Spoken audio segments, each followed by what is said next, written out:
نحمده ونصلي على رسوله الكريم وآله وأصحابه وأتباعه حماة الذين القيم.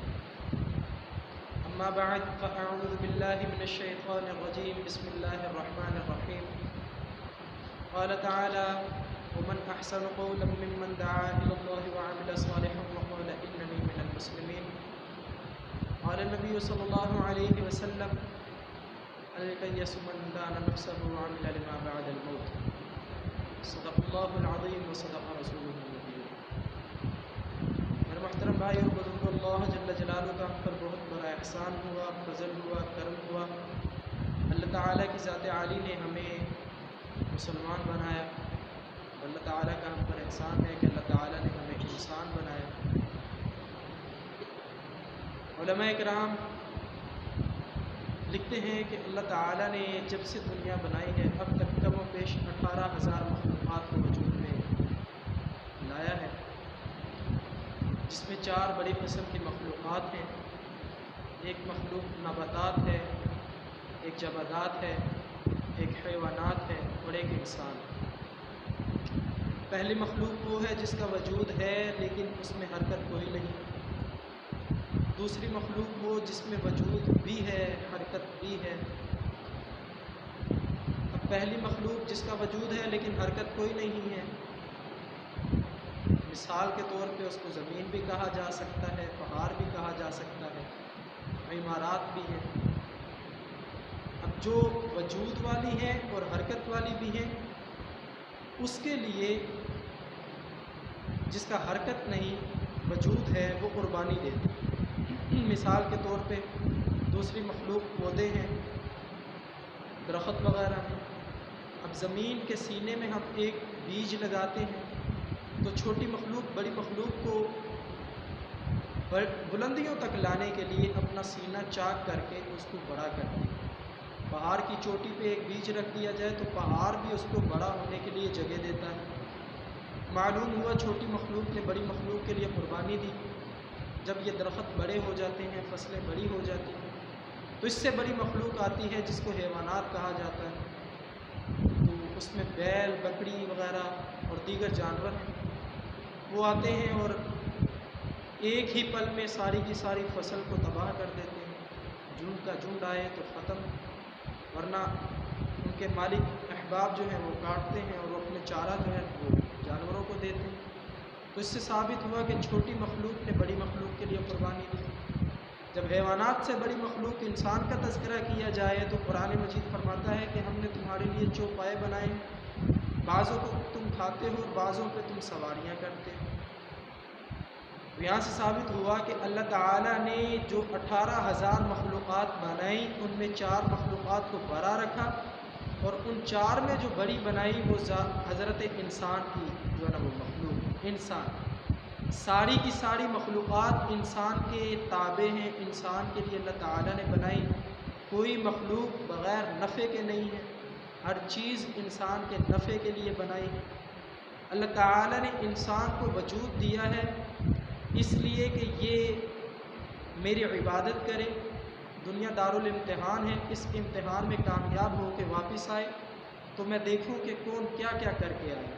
جیسا کہ قرآن مجید میں اللہ تعالیٰ فرماتے ہیں: وما خلقت الجن والانس الا لیعبدون. میں نے جنوں اور انسانوں کو اپنی ہی عبادت کے لیے پیدا فرمایا. اللہ تعالیٰ نے اپنی عبادت کے لیے بھیجا، دارالامتحان میں بھیجا. بذا اوقات بہت سارے نقشے ہمارے سامنے دھوکے کے رکھے، اللہ تعالیٰ ان نقشوں کے اندر ہمیں آزما رہے ہیں کہ کون سا ایسا شخص جو ان نقشوں میں کامیاب ہو کر میری طرف لوٹے اور میں اپنے انعامات سے اس کو نوازوں. قرآن مجید میں سورہ ملک کے اندر اللہ تعالیٰ فرماتے ہیں: الذی خلق الموت والحیات لیبلوکم ایکم احسن عملا. کہ میں ہی ہوں وہ اللہ جس نے موت کو بنایا، زندگی کو بنایا، صرف اس لیے کہ میں تمہیں آزما سکوں کہ کون میری طرف واپس آتے ہوئے اچھے اعمال کر کے آتا ہے. تو میرے محترم بھائی اور بزرگوں، دنیا میں رہتے ہوئے ہمارے سامنے بہت سارے ایسے نقشے آئیں گے کہ جن سے ہونے کا یقین ہماری آنکھوں کے سامنے آئے گا، جن سے ہوتے ہوئے ہمیں نظر آئے گا، لیکن ہم نے ہر حال میں اللہ تعالیٰ سے ہی ہونے کا یقین اپنے دل میں بنانا ہے. اللہ تعالیٰ ہی سے مدد کو طلب کرنا ہے، اللہ تعالیٰ ہی کی طرف دور کو لگانا ہے، کیونکہ ساری کامیابی کے نقشے فیل ہو جائیں گے جب اللہ جل جلالہ تمہیں کامیاب نہ کرنا چاہے۔ ساری ناکامی کے نقشے فیل ہو جائیں گے جب اللہ جل جلالہ تمہیں کامیاب کرنا چاہے۔ تم نقشوں سے کرنا چاہو گے تو نہیں ہوگا، اللہ تعالیٰ سے مدد مانگو گے تو سب کچھ ہوگا۔ بے شک اللہ تعالیٰ وہ ہے جو ساری کی ساری مخلوقات کے اوپر وہ قبضہ رکھتے ہیں، قبضہ قدرت کے اندر ہے ساری مخلوقات اللہ جل جلالہ کی، وہ ساری مخلوقات کے بنانے والے ہیں۔ میرے محترم بھائیوں اور بزرگوں، ہمیں اللہ جل جلالہ سے اپنی امیدیں وابستہ کرنی ہیں، دنیا کے نقشوں میں دور لگانے کی بجائے اللہ جل جلالہ کی طرف دور لگانی ہے۔ قرآن پاک میں آتا ہے، اللہ تعالیٰ کہتے ہیں دور لگاؤ میری طرف، ففروا الی اللہ، دور لگانی ہے تو اللہ جل جلالہ کی طرف لگاؤ۔ میں مثال سے پوچھتا ہوں، ایک محفل کے اندر 9 عورتیں بیٹھی ہیں، 10 عورتیں بیٹھی ہیں، اور ایک 1.5 سال کا بچہ اس محفل کے اندر ہے۔ اب ممانی بھی اس محفل کے اندر ہے، نانی بھی اس محفل کے اندر ہے، پھوپھی بھی اس محفل کے اندر ہے، چچی بھی اس محفل کے اندر ہے، تمام رشتہ داران عورتیں اس محفل میں ہیں۔ جب اس 1.5 سال کے بچے کو بھوک لگے گی تو وہ دور کس کی طرف لگائے گا؟ ایک گول دائرے میں بچے کو بیٹھا دیا جائے اور ساری عورتیں سیروں پہ ہوں، سائر پہ ساری عورتیں بیٹھی ہوں، تو اللہ کے قسم وہ بچہ دور اپنی ماں کی طرف لگائے گا، کیونکہ اسے یقین ہے دودھ میری ماں کی طرف سے ملے گا۔ اب جب ہمارے سامنے پریشانیوں کے جو ہے نا وہ راستے کھل جائیں، پریشانیاں آ جائیں، جو حالات آ جائیں، کسی بھی قسم کے حالات آ جائیں، تو ہم اللہ جل جلالہ کی طرف دور لگائیں، کیونکہ ہونے والا کرنے والی ذات تمام کے تمام نقشے اللہ جل جلالہ کے محتاج ہیں، اللہ جل جلالہ کسی کے محتاج ہیں۔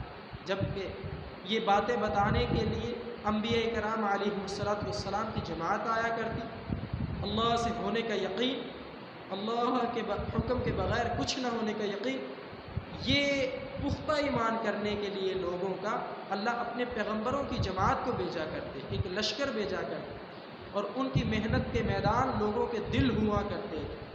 جب وقت کے نبی کی بات مکمل ہوتی، اللہ تعالیٰ ان کو واپس بلا لیتے، جب پھر دلوں میں بگاڑ آتا تو اللہ تعالیٰ پھر سے انبیاء کرام علیہ السلام کی جماعت میں سے انبیاء کرام کو بھیجا۔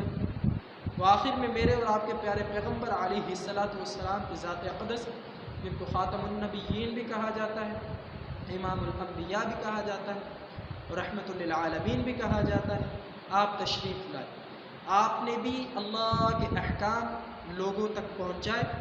جس نے وقت کے نبی کی بات کو مانا، اللہ تعالیٰ نے دنیا میں بھی کامیاب کیا، آخرت میں بھی کامیاب ہو گئے، اور آخر میں اللہ تعالیٰ نے ان کو ختم نبوت کی مہر دیتے ہوئے کہا کہ اب آپ کے بعد کوئی نبی نہیں ہے، جبکہ رسول اکرم صلی اللہ علیہ وسلم نے خود بھی فرمایا میں آخری نبی ہوں، میرے بعد کوئی نبی نہیں۔ اور قرآن کچھ اس طرح کہتا ہے، ما کان محمد ابا احد من رجالکم ولکن رسول اللہ وخاتم النبیین، محمد صلی اللہ علیہ وسلم مردوں میں کسی کے باپ نہیں، لیکن اللہ تعالیٰ کے رسول اور آخری نبی ہیں۔ قرآن مجید نے بھی ختم نبوت کی مہر لگائی، آپ علیہ السلام کی مبارک زبان اقدس نے بھی ختم نبوت کی مہر لگائی۔ اب میرا اور آپ کا یقین ان 2 باتوں کے اوپر پختہ ہو گیا کہ انبیاء نہیں آنے والے، لیکن لوگوں میں بگاڑ ضرور آئے گا، قیامت کی صبح تک لوگ بھی ضرور آئیں گے۔ اب ہم کیا کریں؟ اب ہمیں اللہ تعالیٰ نے کہہ دیا کہ جو انبیاء کا کام تھا وہ آخری امت ہونے کے صدقے اب تمہارا کام، رسول اکرم کی ختم نبوت کے صدقے میں نے تمہیں نبیوں والا کام دیا، اور اس سے بہتر کس کی بات، یہ سوالیہ جملہ اللہ تعالیٰ کرتے ہیں، اس سے بہتر کس کی بات ہو سکتی ہے جو لوگوں کو اللہ کی طرف بلائے اور یہ کہے کہ میں عام مسلمانوں میں سے، نیک کام کرے اور یہ کہے کہ میں عام مسلمانوں میں سے۔ تو اللہ تعالیٰ نے ہمیں چنا ہے تمام امتوں میں سے، رسول اکرم صلی اللہ علیہ وسلم کی امت کے لیے، تمام لوگوں میں سے اس مبارک کام کے لیے۔ اب ہم دنیا میں رہتے ہوئے خود بھی اللہ کے احکام پورے کرنے والے بن جائیں، اپنی زندگی اللہ کی منشا کے مطابق گزارنے والے بن جائیں، اور لوگوں کو بھی اس کے اوپر آمادہ کریں، لوگوں کو بھی لے کے آئیں، دعوت دیں اس بات کی، تو ہی ہمارا خاتمہ بالایمان ہے۔ بے شک اگر خاتمہ بالایمان ہو بھی گیا، لیکن جو ذمہ داری ہے وہ اس کے بارے میں اگر نہ کی تو سوال ضرور ہوگا۔ آخری مثال دیتا ہوں اور بات کو جو ہے نا وہ ختم کرتا ہوں۔ دیکھیں اللہ تعالیٰ نے قرآن مجید میں فرمایا ہے، سورہ یاسین کے اندر اللہ تعالیٰ فرماتے ہیں کہ اللہ حکم دیں گے کہ آج جو ہے وہ گناہ گاروں کی صفوں کو الگ کر دیا جائے، آج گناہ گاروں کی صفیں الگ کر دی جائے۔ ایک چھوٹی سی مثال دیتا ہوں اور بات کو ختم کرتا ہوں۔ ایک وڈیرے نے ایک بندے کو ملازمت کے لیے رکھا، اور اس کی ملازمت کا کام یہ تھا کہ خصوصاً کام تو تم نے سارے کرنے ہیں، لیکن خاص طور پہ تم نے میرے لیے اچھے اچھے پکوان بنانے۔ مثال دے رہا ہوں چھوٹی سی، انشاءاللہ امید ہے آپ کو سمجھ آئے گا۔ اللہ تعالیٰ اس مالک نے، وڈیرے نے اب کیا ذمہ داری لگائی کہ بھائی جو کام تمہاری سمجھ میں آئے وہ کرو، لیکن میرے لیے اچھے اچھے پکوان بنانے یہ نہیں بھولنا تم نے، تمہارا خاص کام میرے لیے اچھے اچھے پکوان بنانا۔ اب جب وڈیرا اپنی فصلوں سے، اپنے کاروبار سے اپنی حویلی واپس آیا تو اس نے اس بندے سے پوچھا کہ بھائی تو نے میرے لیے کھانا بنایا؟ تو اس نے کہا کہ چودھری صاحب آپ کے کپڑے دھلنے والے تھے، میں نے دھو دیے۔ کہا یہ تمہاری ذمہ داری تھی، تم نے دھو دیا۔ کھانا بنایا؟ کہا چودھری صاحب گھر کی صفائی ہونے والی تھی، کر دی۔ اچھا کیا، یہ بھی تمہاری ذمہ داری تھی، لیکن جو مخصوص کام میں نے تمہیں دیا تھا کیا وہ کیا؟ نہیں جی وہ نہیں کیا۔ تو کیا وہ مالک اس کے اوپر خوش ہوگا؟ وہ اپنی ناراضگی کا اظہار دکھائے گا بھائی، اس کو وہ اپنی ناراضگی کا اظہار دکھائے گا۔ تو اسی طرح جب اللہ تعالیٰ ہم سے پوچھیں کہ بھائی تمہیں آخری امت ہونے کے صدقے میں نے ایک ذمہ داری دی تھی، وہ پوری کی، تو ہم روزہ، نماز، زکوٰۃ، حج کا جو ہے نا وہ فریضہ دکھا رہے ہوں کہ ہم نے سارے عمل کیے، لیکن آپ نے جو ذمہ داری دی تھی وہ نہیں کر کے آئے، تو کیا اللہ تعالیٰ ہم سے خوش ہوں؟ قطعاً خوش نہیں ہوں گے، کیونکہ اللہ تعالیٰ نے فرمایا کنتم خیر امۃ اخرجت للناس تأمرون بالمعروف وتنہون عن المنکر وتؤمنون باللہ۔ یہ اللہ تعالیٰ ذمہ داری بتا رہے ہیں اور قرآن مجید میں بتا رہے ہیں، یہ تو ہمیں کرنی ہی کرنی پڑے گی بھائی، یہ ہمیں کرنی ہی کرنی پڑے گی۔ اور اگر کل قیامت کے روز اللہ تعالیٰ اپنا غضب کفار کے اوپر دکھا رہے ہوں اور گناہ گاروں کے اوپر دکھا رہے ہوں، میں خود گناہ گار ہوں اور میں آپ کو جو ہے نا وہ آپ کی اصلاح کرنے نہیں آیا، یہاں پہ آپ کو اطلاع کے لیے آیا ہوں، اصلاح میں خود کی کر رہا ہوں، میں اصلاح خود کی کر رہا ہوں، آپ کو اطلاع دے رہا ہوں۔ بذات خود ایک گناہ گار ہوتے ہوئے یہ بات کرتا ہوں، اگر اللہ تعالیٰ نے گناہ گاروں سے کہہ دیا کہ تمہیں میرا پیغام بتانے والے نہیں آئے تھے، اگر انہوں نے کہہ دیا کہ اللہ وہ خود لگے رہے ہمیں نہیں بتایا، تو کیا اللہ کے غضب سے بچ جائیں گے؟ وَامْتَازُوا الْيَوْمَ أَيُّهَا الْمُجْرِمُونَ کی سب کے اوپر اگر اللہ نے نظر لگائی اور کہا کہ تمہیں کسی نے بھی لا الہ الا اللہ کی دعوت نہیں دی، تو کیا ہم بچ جائیں؟ دیکھیں ایک بادشاہ اور ایک غریب کی دوستی ہو جاتی ہے۔ اب بادشاہ، معذرت کے ساتھ بات لمبی ہو رہی لیکن آخری انشاءاللہ، اب بادشاہ اپنے وزیر کو کہتا ہے کہ اس غریب دوست کو پیغام دو کہ میری بیٹی کی شادی ہے اور وہ شادی پہ آئے۔ اب کس کی ذمہ داری؟ بھائی بادشاہ کی ذمہ داری اس تک بات کا پہنچانا۔ یہ ذمہ داری وزیر کی لگ چکی ہے کہ اب وہ اس دوست تک پیغام پہنچائے بادشاہ کا اور وہ شادی پر آ سکے۔